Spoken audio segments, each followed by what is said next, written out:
Sup guys, over here. In this video we're going to be talking about airdrops on Solana. As a disclaimer, nothing here is financial advice, always do your own research. Now recently Solana as an ecosystem and just as a token has been on fire. In general, Sol token is one of the best performing assets of this year.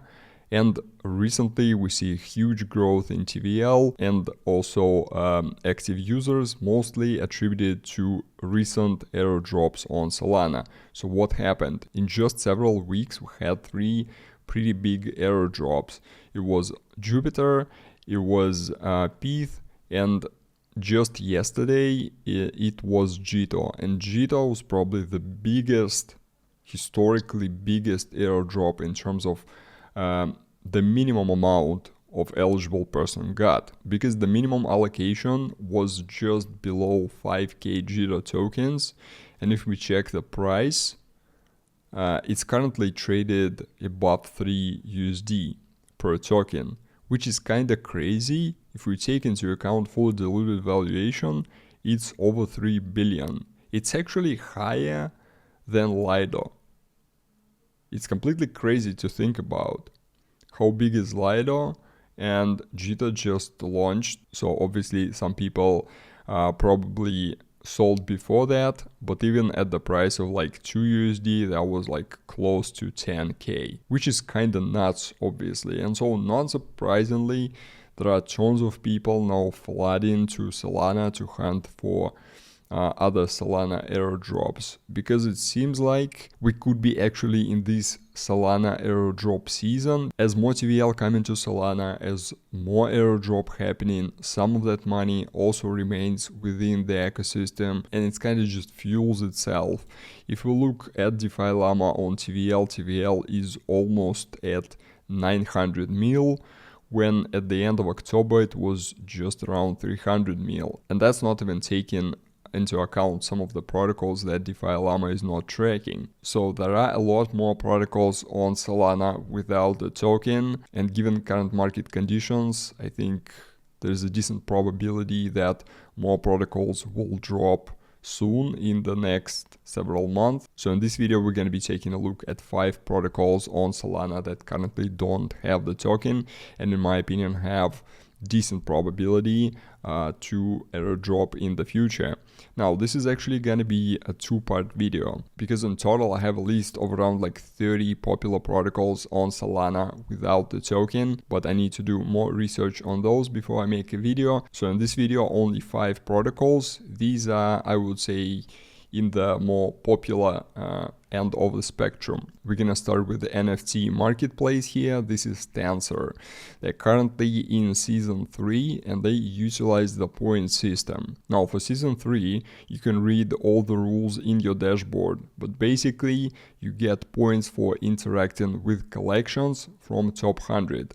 So these points can be acquired for listing NFTs, bidding on NFTs, and market making NFTs. Again, all the rules you can find in the dashboard. Basically, if you go to collections and you sort it by volume in 24 hours, you can see top 100 collections and you can interact with these. Not all collections are super expensive.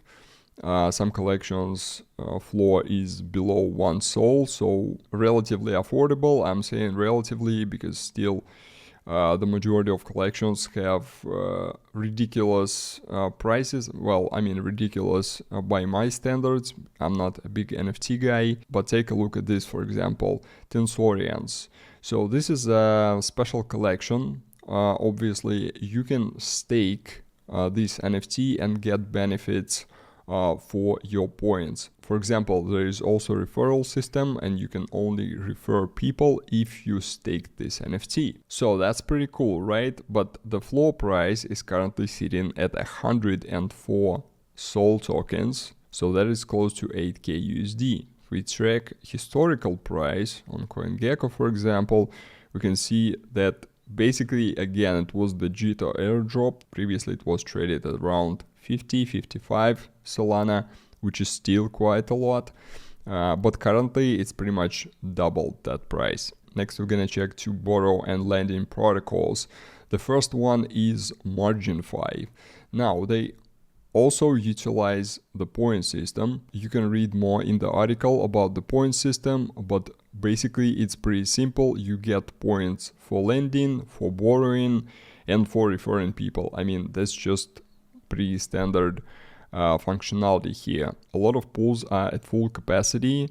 They recently, I believe I saw it on Twitter today, that they increased pool capacity for stable coins. Yeah, USDC is currently sitting just about 50%. I think they doubled it. I'm probably just gonna supply stables. Obviously, you get more points from borrowing than from supplying. Now, there's also other functionality here. Like, for example, you can stake. There is liquid staking here. You can stake Solana, get LST. There is a swap function powered by Jupiter. Then there is a bridge powered by Mayan. Currently, for me, it's not loading. Mayan is going to be one of the protocols in the second part. But basically, these functions, first of all, they utilize other protocols. And again, if we check the point system, it doesn't say anything about these functions. The whole thing here is not new. The point system has been live here since July, I believe. So I think if you want to get to it now, you got to provide decent volume here, because otherwise you're just not gonna rake up enough points. But again, everything is subjective, obviously, and I'm not advising anything because I just don't know what's gonna be the minimum threshold. But I don't think there is any point in like coming here with $10, because I just realized how many people are now coming to Solana. Some of these people are gonna be dropping tons of TVL on these protocols, and when time comes for the airdrop, there has to be a line somewhere between eligible people and not eligible people. And you just like competing, inevitably you're competing with other people. Just the way it goes. Alright, we're gonna move on to the next protocol. This is Camino. This is also borrow and lend protocol, and you can also provide liquidity here for different DEXs. On this page you can see that you can provide liquidity for some pairs on Orca, and I forgot the name of this one. I think Ridium or something. Borrow and lend function, obviously pretty standard. And there are also two beta functions, multiply and long short. I don't know what this is and how it works, so do your own research. What's noticeable here? There is a button now that says points. Points are coming soon. So compared to like MarginFi, where the point system has been implemented for like half a year now, I think here in Camino we may be earlier to the whole party. And also it's unclear whether or not if and when they're gonna implement the point system, will they actually count the prior actions? Will they add points retroactively? So that's another unknown, but let's move on to the next protocol. This is gonna be Parcel. Very interesting protocol. So these are synthetics. Synthetics based on the real estate market. TVL here is not too high, but it's rapidly growing. So what you can basically do here, you can either trade the markets or you can provide liquidity. So you can treat it as pretty much, I don't know, like a perp trading app, but not for crypto, like for real estate markets. So if you go to provide liquidity, here you can provide some USDCs, you can check some specifications. As for betting on the markets, I honestly have no idea what data this is based on. So what I'm gonna be doing, at least until I do more research on that, I'm just gonna provide some liquidity, and that's it. Okay, and the last application on this list is gonna be a Drift. Drift is one of the perps. There are a lot of perps and like options trading apps on Solana. We're gonna cover them all. For this part, I only picked one. Drift has the biggest TVL out of all the perps trading apps on Solana. That's the only reason. So in terms of functionality, pretty standard.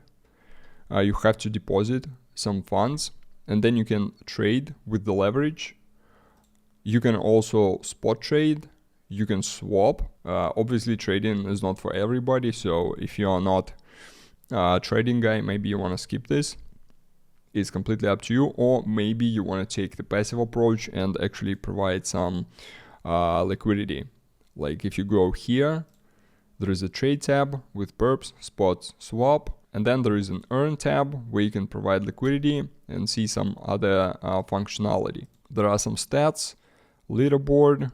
I mean, overall, pretty nice functionality, I would say. Haven't traded yet here, so I don't know how it is in terms of execution and fees, but definitely looks nice at the first glance. Okay, we're gonna wrap this up here. These are the first 5 apps. Again, part 2 is coming probably tomorrow if I have enough time to do research on all the apps, or maybe the day after tomorrow.